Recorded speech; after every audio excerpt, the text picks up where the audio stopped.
এক ছিল ছোট্ট গ্রাম, নদীর ধারে, শালুক ফুলে ভরা। সেই গ্রামে থাকত দুই বোন, মাধবী আর কমলা। দুজনের জন্ম একই ঘরে, কিন্তু মন দুটির রং ছিল আলাদা। মাধবী ছিল বড় বোন।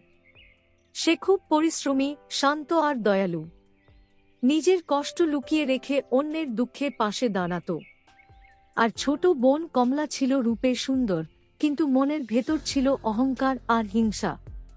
সে ভাবত, ভাগ্য শুধু তাকেই সব দেবে। বাবা মা মারা যাওয়ার পর দুই বোন একসঙ্গে থাকত। ঘর ছিল ছোট, খাবার অল্প। মাধবী প্রতিদিন ভোরে উঠে কাজ করত, কারো বাড়িতে ঝাঁটা দিত, কারো খেতে সাহায্য করত। যা পেত সব এনে বোনের সামনে রাখত। কিন্তু কমলা বলতো, আমি কেন কাজ করব? আমার ভাগ্য আমাকে একদিন বড় করে তুলবেই। একদিন গ্রামে এক বৃদ্ধা এলেন। ক্ষুধায় কাঁপছিলেন। মাধবী নিজের অল্প খাবারটা এগিয়ে দিল। কমলা মুখ ফিরিয়ে নিল। বৃদ্ধা খেয়ে আশীর্বাদ করলেন।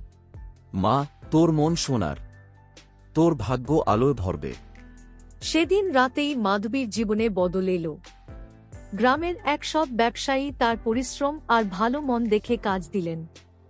ধীরে ধীরে মাধবীর জীবন ভালো হতে লাগল। ঘরে হাসি ফিরল।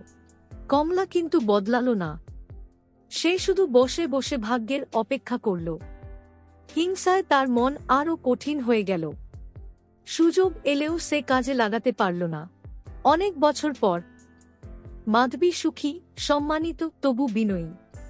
কমলা বুঝল, ভাগ্য আসলে অলসতায় নয়, আসে ভালো কাজে আর ভালো মনে। সেদিন কমলা কাঁদতে কাঁদতে বোনের পায়ে পড়ল। মাধবী তাকে তুলে ধরে বলল, ভাগ্য বদলাতে দেরি হয় না, যদি মন বদলায়। সেই দিন থেকে দুই বোন একসঙ্গে নতুন জীবন শুরু করল।